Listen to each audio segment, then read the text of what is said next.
하나님 말씀 보겠습니다. 오늘 아침에 하나님께서 우리에게 주시는 말씀 시편 60편 1절로 5절까지의 말씀입니다. 구약 성경 시편 60편 1절로 5절까지의 말씀, 우리 다 찾으신 줄 알고 시편 60편 1절로 5절 말씀 함께 봉독합니다. 하나님이여, 주께서 우리를 버려 흩으셨고 분노하셨사오나 지금은 우리를 회복시키소서. 주께서 땅을 진동시키사 갈라지게 하셨사오니 그 틈을 기우소서. 땅이 흔들림이니이다. 주께서 주의 백성에게 어려움을 보이시고 비틀거리게 하는 포도주를 우리에게 마시게 하셨나이다. 주를 경외하는 자에게 깃발을 주시고 진리를 위하여 달게 하셨나이다. 주께서 사랑하시는 자를 건지시기 위하여 주의 오른손으로 구원하시고 응답하소서. 아멘. 저는 본문 말씀 시편 60편 1절로 5절 말씀을 통해서 우리를 회복시키소서라는 제목으로 주의 말씀을 선포하겠습니다. 오늘 본문은 다윗이 아람 사람들과 싸울 때 이 에돔과의 전쟁이 있었는데 그 가운데서 일시적인 패배를 당했을 때 지은 시입니다. 오늘 시편 60편의 표제어를 보면 다윗이 아람과의 전쟁을 하고 있었는데 요압이 에돔을 소금 골짜기에서 물리친 것을 기록을 하고 있습니다.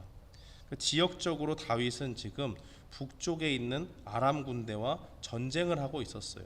우리가 항상 전쟁에 대해서 생각을 할 때에 국가적인 모든 국력을 다해서 이제 북쪽으로 올라가서 최소한의 병력들을 이 경계병으로 배치를 해놓고 국경을 지키면서 병력을 집중하는데 다윗이 아람과 맞설 때 그 북쪽으로 주된 병력을 집중해서 싸웠겠지요. 근데 그 와중에서 북쪽에 전력이 집중되다 보니까 남쪽이 상대적으로 취약해져 있을 것을 다른 모든 적군들도 알고 있습니다. 그래서 이때를 틈타서 이 남쪽에 있는 에돔 사람들이 이 이스라엘과 전쟁을 가지게 되는 것이죠. 역대상 18장 12절에 보면 스루야의 아들 아비새가 소금 골짜기에서 에돔 사람 18,000명을 죽였다라고 그렇게 증거를 하고 있습니다. 또 사무엘하 8장 13절에 보면 다윗이 소금 골짜기에서 에돔 사람 18,000명을 죽이고 18,000명을 쳐 죽이고 돌아와서 명성을 떨치니라라고 그렇게 기록을 하고 있습니다. 이 다윗을 보좌하던 스루야의 아들들이 있어요. 요압과 아비새와 아사헬입니다. 이 요압은 다윗의 나중에 군대 장관이 되었고 아비새 역시 뛰어난 군인으로 이 스루야의 아들들이 다윗의 휘하에서 그 밑에 있으면서 전쟁에서 큰 공을 세웁니다. 그런데 이들이 에돔을 물리치는데도 큰 공을 세웠다는 것을 보여주고 있는 것이죠. 그러나 이렇게 최종적으로 승리한 에돔과의 전쟁이었지만 다윗은 이 전쟁에서 일시적으로 패배를 경험한 순간에 시편 60편을 지었습니다. 최종적으로 싸움을 이기긴 했지만은 에돔과의 전쟁에서 이 상황들을 볼 때에 일시적인 패배가 그게 굉장히 큰 짐이 되었고 이 가운데서 하나님을 향해서 시를 적고 있는 것이죠. 그렇다면 과연 이 최종적으로 이긴 승리 가운데 일시적으로 주어진 이 시편 60편의 상황들, 패배의 순간들 속에서 그 패배의 원인을 다윗은 무엇으로 찾고 있을까요? 구체적인 죄목은 알 수 없지만 1절 말씀에 보면 주께서 우리를 버리고 분노하셨다라는 표현을 하고 있는 것을 봅니다. 즉 다윗은 하나님의 백성들이 죄를 지어서 하나님께서 우리가 이 전쟁에서 승리하지 못하도록 우리에게 패배를 주셨다라고 그렇게 기록을 하고 있는 것입니다. 사랑하는 성도 여러분, 우리도 1절에서 다윗이 고백한 것처럼 하나님의 백성으로 이 땅을 살면서도 우리의 죄 때문에 하나님이 패배를 주시는 것을 경험하기도 합니다. 그 대표적인 예를 어디서 찾아볼 수가 있을까요? 여호수아가 이스라엘 백성들을 이끌고 가나안 땅으로 들어갔을 때에 큰 성 여리고를 하나님의 은혜 가운데 함락을 시키지요. 그리고 나서 그 이후에 작은 성이었던 아이성을 얕봅니다. 그리고 그 전쟁에서 아이성과의 전투에서 당연히 이길 줄 알고 전쟁에 나가지만 그 가운데서 대패를 하게 되지요. 그때 그 전쟁에서 패배한 이유가 무엇이었을까요? 하나님께 묻지 않고 올라간 것도 문제였지만 하나님의 것으로 구별된 것을 이 아간이라는 사람이 손을 대었고 그로 인해서 아이성 전투에서 패배했음을 성경은 증거하고 있는 것입니다. 이와 같이 하나님의 백성이 죄를 짓게 되면 우리는 일시적으로 하나님이 우리 인생 속에서 패배를 허락하시는 아픔을 겪기도 하는 것입니다. 다윗은 에돔과의 이 일시적인 패배 속에서 2절에서 땅이 갈라지는 듯한 큰 혼돈을 경험했다라고 그렇게 이야기를 합니다. 아직 북쪽에서 싸우고 있어요.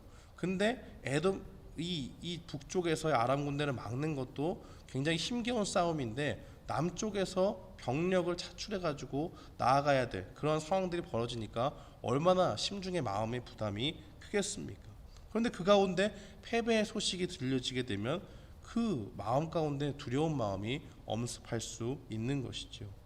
3절에 보니까 이 포도주라는 표현이 나오는데 포도주는 성경에서 주로 진노를 상징하는 단어입니다.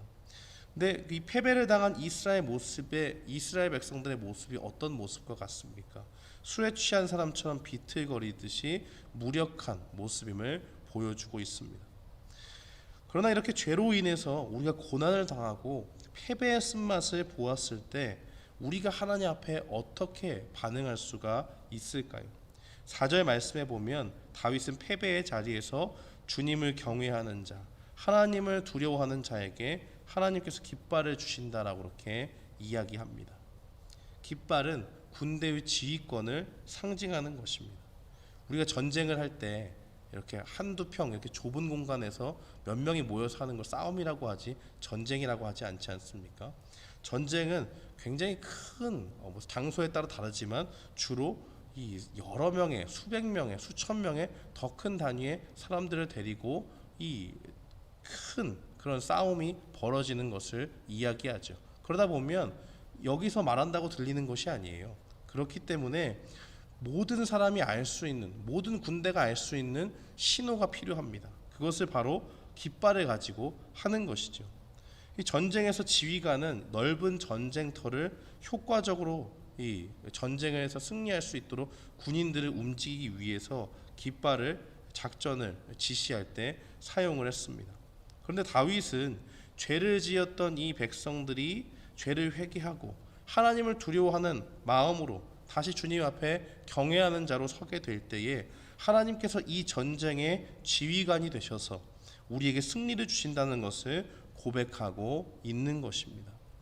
사랑하는 성도 여러분, 우리는 이 땅을 살면서 얼마나 하나님 앞에 죄를 자주 짓고 살아가는지 모릅니다. 우리가 하나님을 쫓는다고 하면서도 우리의 입으로 하나님의 백성이라고 하면서도 로마서 7장의 바울의 고백과 같이 우리는 순간순간 마음의 한켠에서 하나님의 법을 따라 살고 싶다라는 그런 마음도 들지만 반대편에서 순간의 죄의 유혹을 넘기지 못하고 죄가 나를 사로잡아서 넘어뜨리는 순간을 경험하기도 하는 것입니다. 그러나 그 순간에 우리는 우리의 정체성을 다시 기억할 필요가 있습니다. 우리가 하나님께 속한 사람임을 기억하고 하나님을 경외하는 두려워하는 마음으로 이 땅을 살아가겠다라는 것을 기억해야 됩니다. 그때에 우리가 다시 마음을 새롭게 하고 죄를 회개하면서 하나님을 두려워하게 되면 하나님께서는 우리를 회복시켜 주실 것입니다. 다윗은 이러한 소망을 가지고 5절 말씀에서 주님께서 죄로 인한 패배의 그 순간에서 승리의 순간으로, 그 구원의 순간으로 모든 상황을 바꿔주실 것을 분명히 보여주고 있습니다. 그리고 그렇게 했을 때 11절과 12절의 말씀은 사람의 구원이 헛되고 우리의 지휘관이신 하나님께서 대적을 밟게 되는 승리의 순간을 우리에게 보여주신다라는 것을 분명히 확신하면서 나아갈 수 있게 됨을 말씀을 통해 증거하고 있습니다. 사랑하는 성도 여러분, 오늘 이 말씀처럼 우리가 죄 가운데 있었더라면, 그 가운데 넘어졌다면 빨리 일어나서 주님 앞에 두려워하는 마음으로 회개하고 다시 주님을 의지하고 하나님의 백성으로 하나님을 경외하는 주님의 자녀들로 나아가는 우리 모두가 되기를 바랍니다. 우리의 힘으로 인생의 승리를 거머쥘 수 없음을 인정하고 오늘도 우리의 전쟁을 승리로 이끄시는 주님을 따라 사는 것이 승리의 길이다 하는 것을 확신하면서 우리가 하나님을 의지함으로 이 땅을 살아갈 때 승리의 삶을 날마다 경험하는 우리 모두가 되기를 주님의 이름으로 축원합니다. 아멘.